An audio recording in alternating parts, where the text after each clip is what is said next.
सरस्वती ने मुकेश अंबानी, आकाश अंबानी, अनंत अंबानी को इलायची की माला पहनाकर स्वागत किया। इस मौके पर रिलायंस इंडस्ट्रीज लिमिटेड के चेयरमैन मुकेश अंबानी ने परमार्थ निकेतन में भोजन सेवा भी की।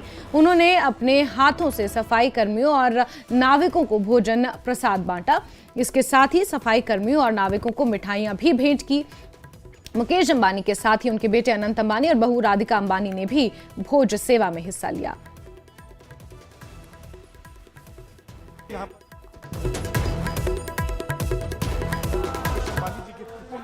स्नान के बाद कुंड लगाया हुआ है, गंगा पूजन यहाँ पर किया हुआ है और इसके साथ ही साथ यहाँ पर जो पूरा कार्यक्रम है वो यहाँ पर किया जा रहा है। तो आप देखिए कि यहाँ पर अनंत अंबानी जी और उनकी पत्नी, तमाम लोग जो है यहाँ पर हैं, परिवार के सदस्य, वो यहाँ पर पूजा अर्चना कर रहे हैं। लगातार यहाँ पर पूजा अर्चना का क्रम जो है वो जारी है। तो आप देख सकते हैं कि यहाँ पर पूरा अंबानी परिवार इस वक्त मौजूद है और अंबानी परिवार के जो सदस्य हैं, सभी सदस्य यहाँ पर मौजूद हैं और सभी सदस्य यहाँ पर आप देख सकते हैं कि सभी सदस्य यहाँ पर जो है वो यहाँ पर हवन पूजन कर रहे हैं, यहाँ पर आहुति डाल रहे हैं और जो यज्ञशाला है उस यज्ञशाला में यहाँ पर हवन किया जा रहा है। यहाँ पर जो यज्ञशाला है वहाँ पर अभी हवन का कार्यक्रम जो है चल रहा है। इसके बाद कुछ अन्य कार्यक्रमों में भी अंबानी परिवार शिरकत करेगा। यहाँ से निकलकर उसकी भी तैयारी यहाँ पर की जा रही है। तो निश्चित तौर पर ये वो क्षण है जबकि परिवार एकजुट है। सनातन की जो आस्था है उस आस्था को प्रदर्शित करते हुए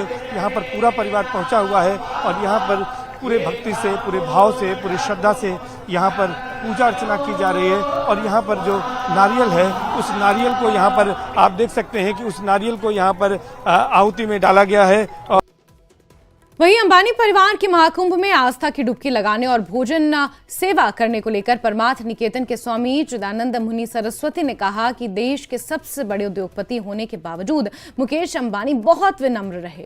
उनमें सनातन धर्म के प्रति श्रद्धा और भक्ति है। उसी भाव को यहां आकर उन्होंने प्रदर्शित किया। रिलायंस इंडस्ट्रीज के चेयरमैन मुकेश अंबानी आज परिवार के साथ संगम नगरी पहुंचे। महाकुंभ में उन्होंने आस्था की डुबकी लगाई, गंगा पूजन किया। इसके बाद परमार्थ निकेतन आए, यहाँ पर उन्होंने यज्ञ किया, यहाँ पर हवन किया और इसके साथ साथ यहाँ पर आरती भी की। हमारे साथ परमार्थ निकेतन के परमाध्यक्ष स्वामी चिदानंद मुनि सरस्वती जी हैं, उनसे बातचीत करेंगे। महाराज जी, आज किस तरह से पूरी अंबानी फैमिली यहाँ पर आई, क्या कुछ पूजन किया, क्या कामना की, भोजन सेवा भी यहाँ पर किस तरह से की उन्होंने?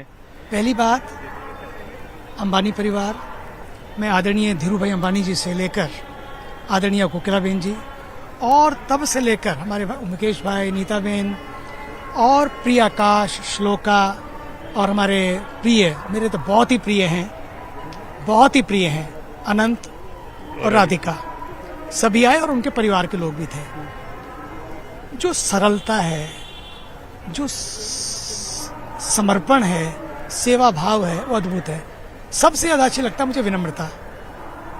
भारत के रिचेस्ट पर्सन होते हुए भी, सर्वाधिक धनवान व्यक्ति होते हुए भी, लेकिन वो कितनी विनम्रता के साथ स्नान किया, पूजन किया और डुबकी लगा के केवल अपने लिए नहीं, पूरे विश्व के लिए प्रार्थना की कि विश्व का भला हो, विश्व का कल्याण हो और विश्व मंगल की कामना करते हुए फिर परमार्थ निकेतन कैंप में जब हमारे ऋषि कुमारों ने जब पूजा कराई संगम के तट पर, वो देख रहे थे, मुझे कह रहे थे वो सारे ऋषि कुमार कि सचमुच ये किसी संत से कम नहीं है। फिर यहाँ आए। यहाँ आपकी यज्ञशाला में किस तरह की आहुति दी गई, कौन सा हवन कराया, क्या आरती हुई है? यज्ञशाला में जो आहुति हुई कि वे स्वस्थ रहें, दीर्घायु हों, दिव्यायु हों, पूरा परिवार स्वस्थ रहते हुए, व्यस्त रहते हुए मस्त रहे। और जब हम लोगों ने प्रार्थना की मिलकर, तो विश्व मंगल की कामना की, प्रार्थना की, विश्व शांति का यज्ञ हो रहा था। उस यज्ञ की आहुतियां तो दी, उसकी विभूति भी उन सबको प्रसाद के रूप में लेकर गए। वो महाराज जी, एक बात हमने और देखी कि आपने कुछ मालाएं पहनाई हैं।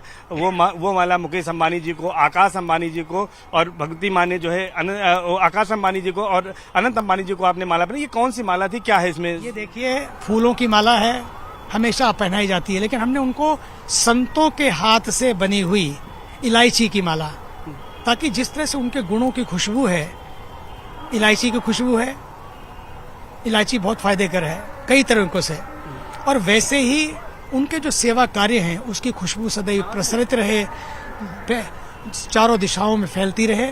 उस भाव से उनको इलायची की माला पहनाई। एक आखिरी सवाल है कि भोजन सेवा भी उन्होंने अपने हाथों से की है, श्रमिकों को यहाँ पर दिया है, नाविकों को दिया है, क्या कुछ किया है यहाँ पर, बांटा भी है और क्या कुछ किया है उन्होंने? देखिए, सबसे बड़ी बात है कि जो लोग सैनिटेशन वर्कर हैं, नाविक हैं, सेवा भाव जो लाभ जुकाम के सफाई कर रहे हैं, सड़कों को, सब चीजों को, मुझे लगता है कि they are the front line workers. और वो सभी लोग जो हैं उनको अपने हाथ से खिलाना, उनको गिफ्ट देना, भेंट देना और उनको प्रणाम करना, सबको विनम्रता पूर्वक पूरे परिवार ने सबका अभिनंदन किया, सबको वंदन किया। मुझे लगता है कि ये संगम के तट पर ये सबसे बड़ा संगम है। क्या संदेश था इसे? ये संदेश था कि हमारे देश के जो स्वच्छता सेवक हैं, हमारे देश के जो सफाई कर रहे हैं सैनिक हैं, उन सबको, बोट वाले हैं जो सबको पार कराते हैं, उनके साथ मिलकर उनको प्रसाद पवाना, उनको सम्मान करना, उनको तिलक करना, ये बहुत बड़ी बात है। उन्होंने उन सबका सम्मान किया।